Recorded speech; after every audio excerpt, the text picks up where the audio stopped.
Aquarius कुंभ राशि मैं देख रही हूँ कि आप जिस पर्सन के बारे में सोच रहे हो सॉरी आप जिस पर्सन के बारे में सोच रहे हो ये पर्सन को एक बहुत ही बड़ा फैसला लेना है, एक डिसीजन लेनी है।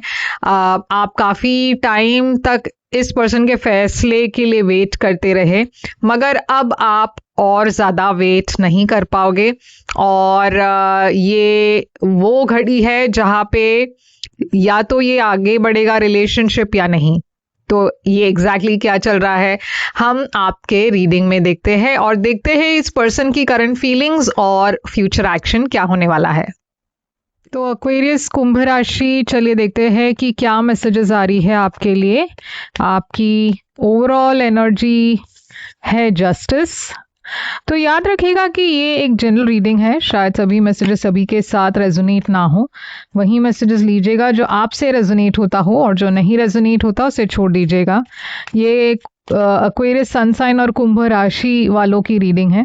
और अगर आपने अब तक मेरे चैनल को सब्सक्राइब नहीं की हुई है तो कर लीजिए। प्लीज़ लाइक कीजिए वीडियोस को, कमेंट कीजिए। जितना ज़्यादा आप इंटरैक्ट करते हो मेरे वीडियोस के साथ, उतना ज़्यादा मैं आपकी एनर्जी को टैप कर पाती हूँ।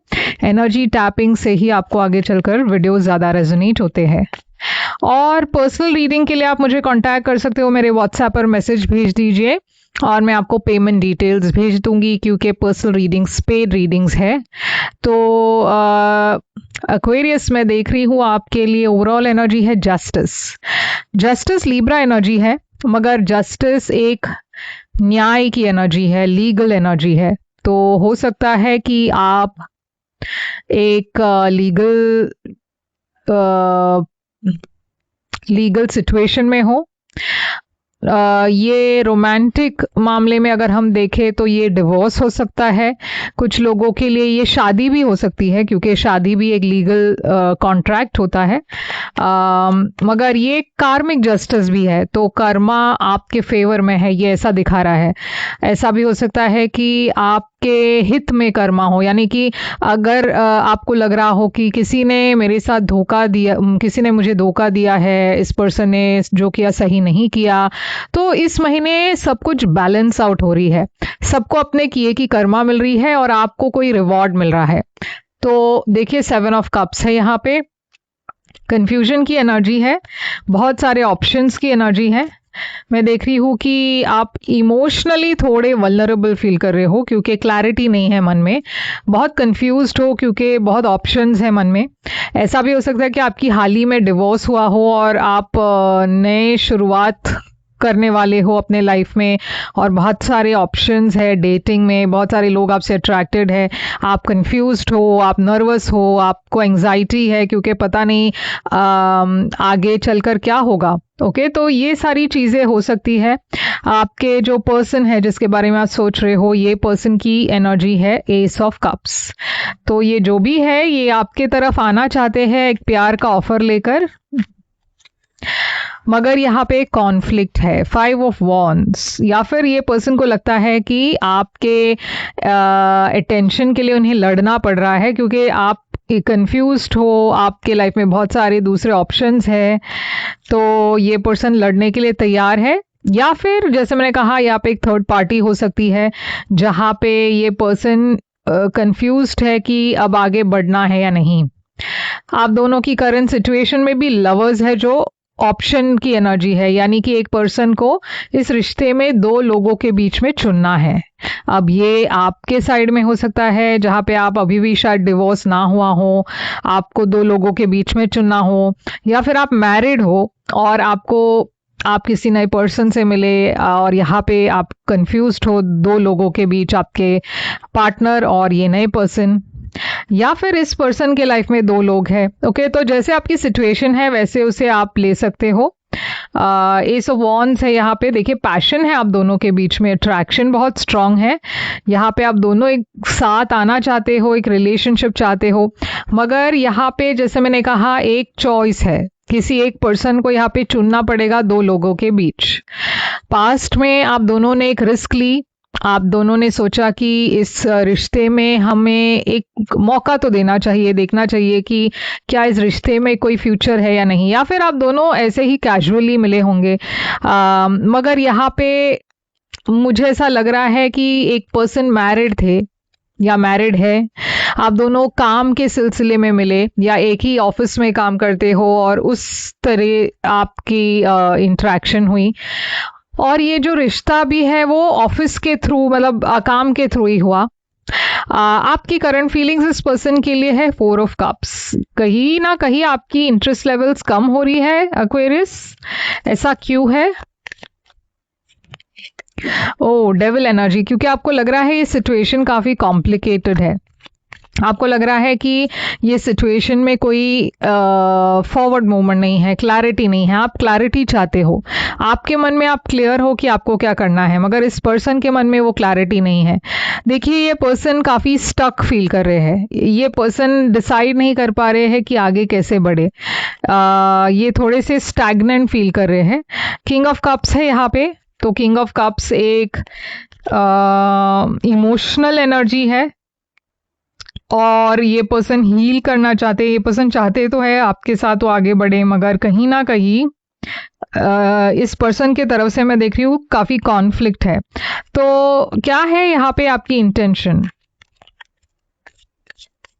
आपकी इंटेंशन है यहाँ पे किंग ऑफ पेंटिकल्स। आप स्टेबिलिटी चाहते हो, आप एक फ्यूचर चाहते हो, आप एक पार्टनर चाहते हो जिसके साथ आप एक स्टेबल फ्यूचर देख सके।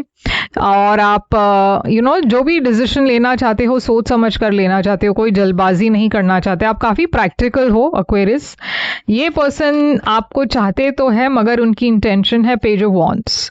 तो इंटेंशन उनकी ये है कि वो जितना हो सके इसे कैजुअल रखे या फिर इसे मतलब सीरियसली ना ले।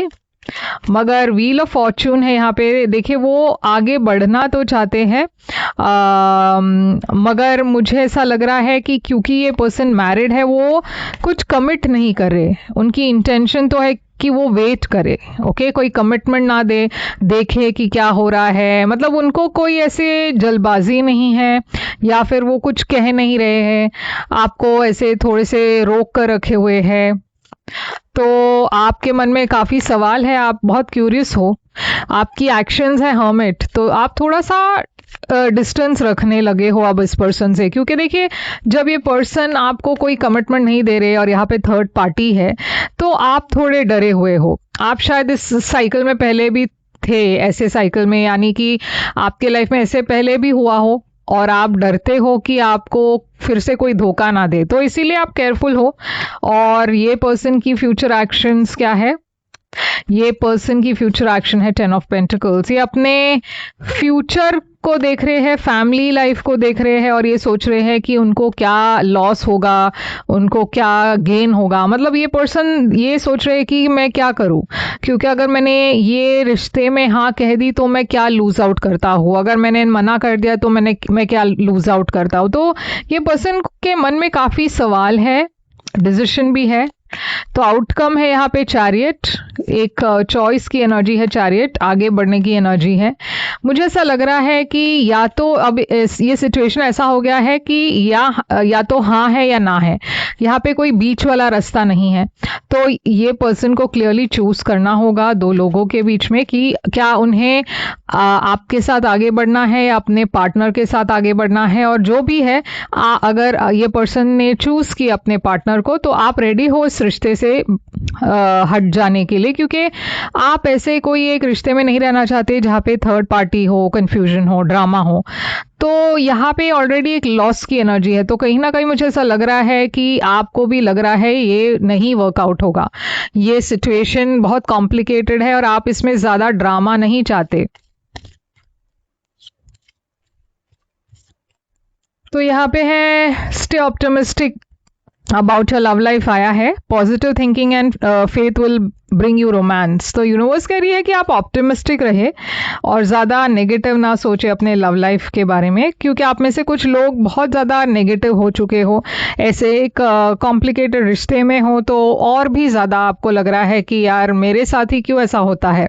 तो यूनिवर्स कह रही है कि यू डिज़र्व लव। तो ऐसा नहीं है, आपको कॉम्प्रोमाइज़ करने की ज़रूरत नहीं है। अगर आपको लगता हो कि ये आपके लिए सही नहीं है तो बेशक आप वही करें जो आपको सही लगे, क्योंकि आप लव डिजर्व करते हो। आप कोई आधी अधूरी लव नहीं डिजर्व करते। आप एक ऐसा प्यार डिजर्व करते हो जो कमिटेड हो, जो सीधा हो, जो कॉम्प्लिकेटेड ना हो, जहाँ पे आपको किसी को चुनने के लिए नहीं कहना पड़े। तो चॉइस हमेशा आप ही होना चाहिए ना। पहला चॉइस तो किसी का भी वही होना चाहिए कि अगर सच्चा प्यार है तो यहाँ पे चॉइस की बात ही नहीं आती। अगर चॉइस है तो यानी कि यहाँ पे कोई गड़बड़ है। तो एक्वेरियस, ये है आपके लिए रीडिंग। ओके, ये बहुत ही एक इम्पॉर्टेंट वक्त है आपके लिए, क्योंकि आप एक डिसीजन होने वाला है बहुत जल्द। और ये डिसीजन क्या है मुझे कमेंट्स में बताइएगा, और यस लिखिए अगर ये रेजोनेट हुआ तो। लाइक शेयर सब्सक्राइब करना। अगर आप पर्सनल रीडिंग चाहते हो मुझे कांटेक्ट कीजिए, मगर याद रखिएगा पर्सनल रीडिंग्स पेड रीडिंग्स है, तो जब भी कांटेक्ट करोगे मैं आपको पेमेंट डिटेल्स उसके साथ में भेज दूंगी। आप चेक कर सकते हो और फिर मुझे रिस्पॉन्ड कर सकते हो अगर आप आगे बढ़ना चाहते हो। नहीं, मैं फिर आऊंगी एक और रीडिंग लेकर, तब तक ले टेक केयर।